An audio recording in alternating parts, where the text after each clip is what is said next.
C'est l'histoire d'un homme et d'une femme qui étaient déjà très âgés, mais qui n'arrivaient pas d'avoir d'enfants.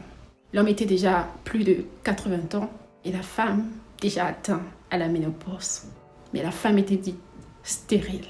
Il n'y croyait plus pouvoir tenir encore un enfant dans leurs bras un jour, jusqu'à ce qu'il rencontre Dieu.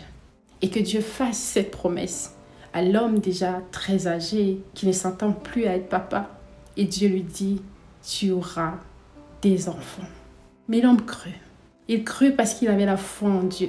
Il crut parce qu'il avait confiance en Dieu. Bien que la femme doutait, n'était pas très certaine. Mais la foi de l'homme a aidé la femme à pouvoir s'engager dans cette promesse-là. Bien que Dieu avait parlé, le temps est passé. Des années sont passées. Il n'y avait pas un rayon de grossesse. Rien du tout. C'était vide, comme si rien n'avait changé. La femme ne tombait pas enceinte, bien que Dieu avait parlé. La femme était découragée. Elle n'y croyait plus, elle se disait certainement, peut-être que mon mari n'a pas vraiment entendu Dieu.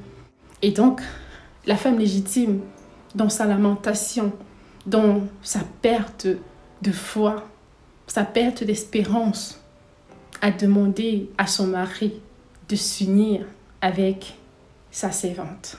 Le mari donc a écouté sa femme, il s'est uni avec sa servante et de là, il y a eu un enfant.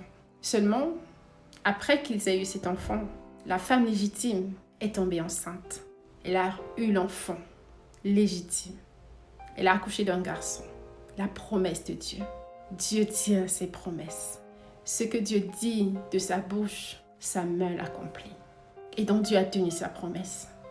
Et après donc que l'enfant légitime a été sevré, la femme légitime ne supportait plus les rires de l'enfant de l'autre servante, ne supportait plus leur présence dans la maison. Et donc elle a demandé à son mari de les chasser. Et c'est ce que le mari a fait parce que Dieu le lui a demandé. Bien que ça lui faisait mal, parce que quand même c'était son sang et tout, devant la face de Dieu, Dieu lui a dit de faire ce que sa femme légitime lui a demandé.